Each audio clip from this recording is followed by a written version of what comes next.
Hello friends, welcome to the Point. Let's continue our discussion on financial relation between center and state. Intergovernmental tax immunities.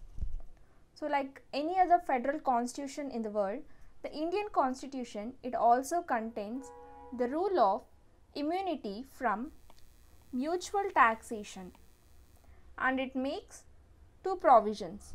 They are exemption of central property from state taxation and exemption of state property or income from central taxation. Now let's discuss about these immunities in detail. So exemption of central property from state taxation. The property of the center, it is exempted from all taxes it is imposed by a state or any authority within a state like municipalities, district boards, panchayats and so on. But the parliament has a power to remove this ban. The word property, it means lands, buildings, chattels, shares, debts, everything that has a money value, and every kind of property, whether it may be a movable property or immovable property, and tangible or non-tangible or intangible, all this comes under property. Further, the property, it may be used for sovereign like armed forces or commercial purposes. The corporation or the companies created by the central government, they are not immune from state taxation or local taxation. The reason is that a corporation or a company is a separate legal entity. Exemption of state property or income from central taxation. So the property and income of a state, it is exempted from central taxation, and such income, it may be derived from sovereign functions or commercial functions. But the center can tax the commercial operations of a state if the parliament provides or enacts such an act. The parliament can declare any particular trade or business as incidental to ordinary functions of the government, and at that time it owns tax. The property and income of local authorities situated within a state, they are not exempted from central taxation. And similarly, the property or income of corporations and companies which is owned by a state can be taxed by the center. And the Supreme Court, it is an advisory option. And the Supreme Court in 1963, it held that the immunity granted to a state in respect of central taxation, it does not extend to the duties of customs or duties of excise. So we can say that the center can impose custom duty on goods that is imported or exported by a state, or an excise duty on goods produced or manufactured by a state. Effects of emergencies. So till now we have discussed the relationship between center-state financial relation in normal times. Now let's discuss about the changes during the emergencies. During national emergency. So the proclamation of national emergency under Article 352, when this is in operation, the President, he can modify the constitutional distribution of revenues between the center and the states. This means the President can either reduce or he can cancel the transfer of finances, both tax sharing and grants in aid from the center to the states, and such modification, it continues till the end of financial year in which the emergency ceases to operate. Financial emergency. How center-state relations get affected by financial emergency. So under Article 360 of our Constitution, when financial emergency comes into force, comes into operation, the center can give directions to the states to observe the specified canons of financial propriety. and to reduce the salaries and allowances of all class of persons, those who are serving in the state, including the High Court judges, and to reserve all money bills and other financial bills for the consideration of the President. In this way, center and the state relations get affected. Trends in center-state relations. So till 1967, the center-state relations, it was very smooth due to one-party rule at the center. And in most of the states also it was very smooth. And in 1967 elections, the Congress party was defeated in 9 states and its position at the center, it became weak. And this changed the political scenario. A new era began in the center-state relations. And the non-Congress governments in the states, it opposed the increasing centralization and intervention of the central government. And they raised the issue of state autonomy and demanded more powers and financial resources to the states.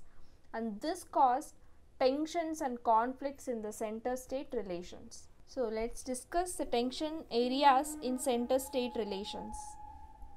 So the issue which created tensions and conflicts between the center and states are mode of appointment and dismissal of governor, discriminatory and partition role of governors, imposition of president's rule for partition interest, and deployment of central forces in the states to maintain law and order, reservation of state bills for the consideration of president, and discrimination in financial allocation to the states, role of planning commission in approving state projects.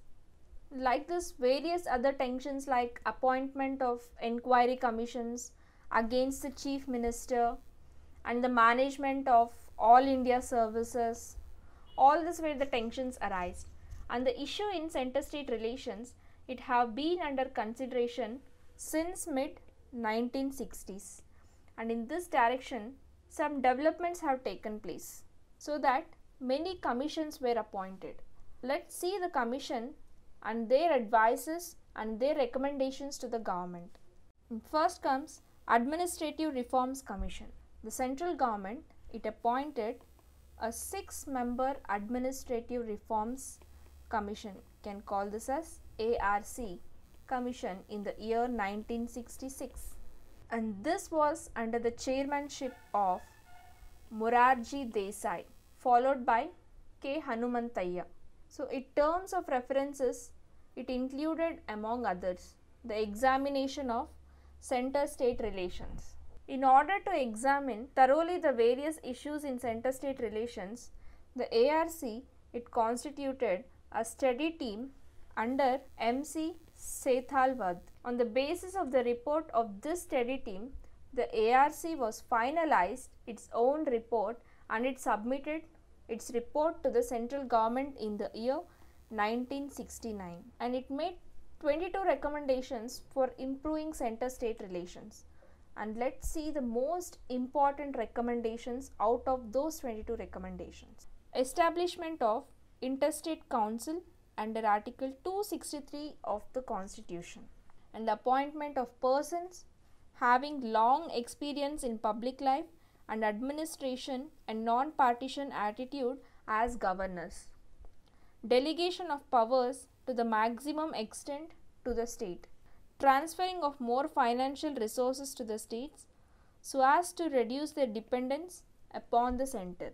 And deployment of central armed forces in the state either on their request or on their own.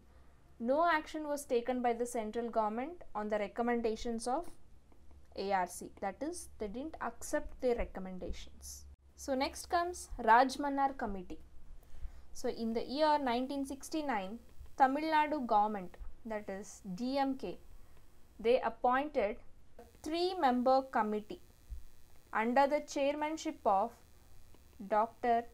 P.V. Rajmaner to examine the entire question of center-state relations and to suggest amendments to the constitution so that it would secure the utmost autonomy to the states. And this committee it submitted its report to Tamil Nadu government in the year 1971. And the important recommendations made by this Rajmaner committee was an interstate council should be immediately set up. Finance Commission it should be made a permanent body, and Planning Commission it should be disbanded and its place should be taken by a statutory body. And according to Article 356, 357 and 365 which deals with the President's rule, it should be totally omitted. And the provisions that the state minister holds office during the pleasure of the governor, it should also be omitted.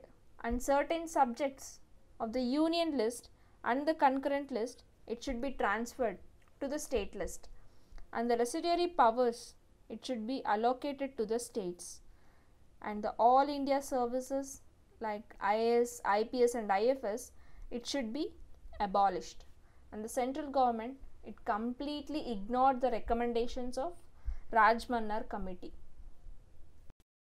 And after Rajmaner committee, Anandpur Sahib resolution came, and in the year 1973, the Akali Dal adopted a resolution which contains both political and religious demands in a meeting held at Anandpur Sahib in Punjab. And the resolution, it was generally known as Anandpur Sahib resolution. And this demanded that the centre's jurisdiction, it should be restricted only to defense, foreign affairs, communications and currency. And the entire residuary powers, it should be given to the states. And this also said that the constitution should be made federal in real sense, and it should ensure equal authority and representation to all the states at the center. And these were the recommendations of Anandpur Sahib resolution. And next comes West Bengal Memorandum. In the year 1977, the West Bengal government it published a memorandum on center-state relations, and it sent to the central government. And the memorandum was the word union in the constitution, it should be replaced by the word federal.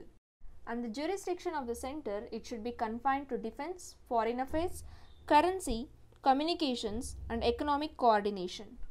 And all other subjects, including the residuary powers, it should be vested in the states.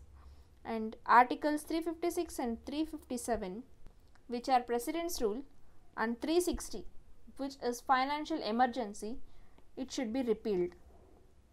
And of the total revenue that is raised by the center from all the sources, and their 75%, it should be allocated to the states. And all India services should be abolished. This was the memorandum given by West Bengal, and the central government did not accept the demands made in this memorandum. Next comes Skararia Commission. In the year 1983, the central government it appointed a 3-member commission on center-state relations under the chairmanship of R.S. Skararia, who is a retired judge of the Supreme Court. And the commission under him was asked to examine and review the working of existing arrangements between center and the states in all the spheres. So it was initially given 1 year to complete its work, but its term was extended 4 times, and the final report was submitted on October 1987. The important recommendations made by this commission was a permanent interstate council called Intergovernmental Council should be set up under Article 263. And Article 356, President's rule, it should be used very sparingly. So it should be used in extreme cases as a last resort when all the available alternatives fail. And the institution of All India services, it should be further strengthened. and some more such services should be created. And the residuary powers of taxation should continue to remain with the Parliament, while the other residuary powers should be placed in concurrent list. And when the President withholds his assent to state bills, the reasons should be communicated to the state government.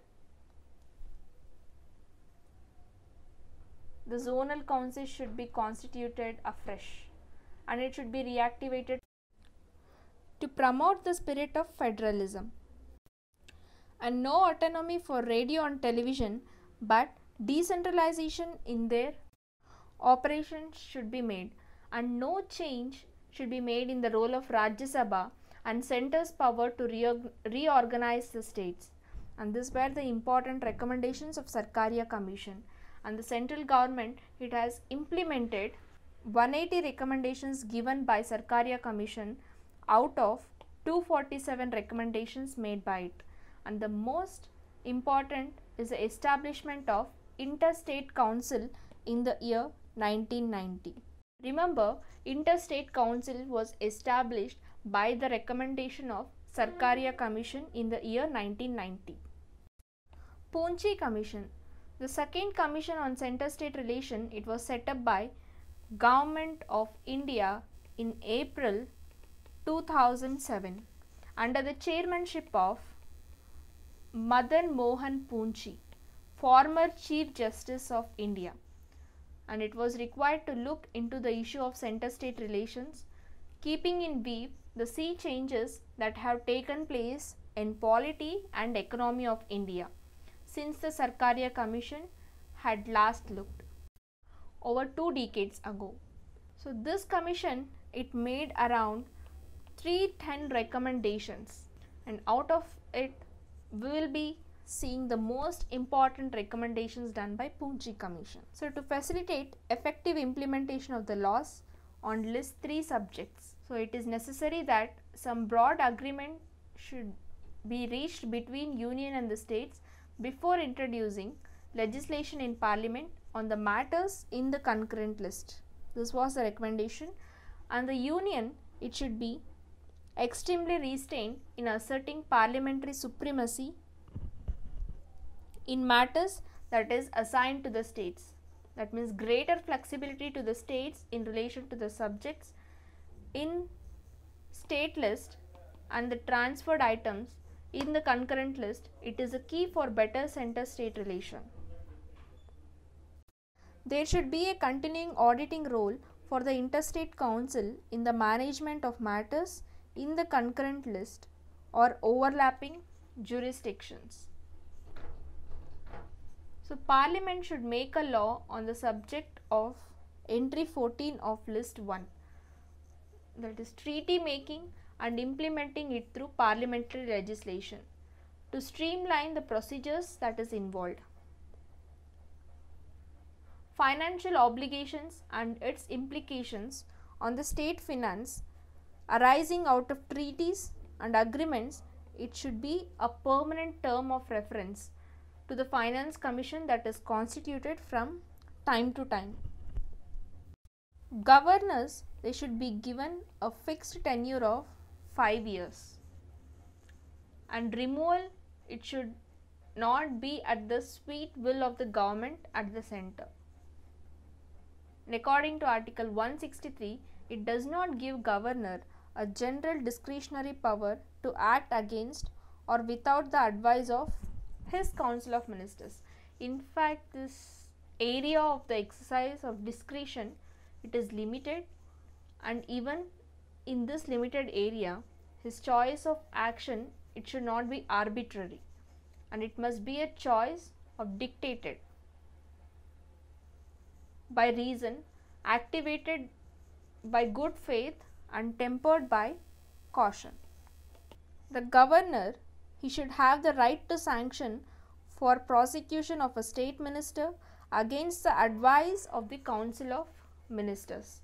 So if the cabinet decision appears to the governor to be motivated by bias in the face of overwhelming materials. And finally, New All India services in sectors like health, education, engineering and judiciary should be created.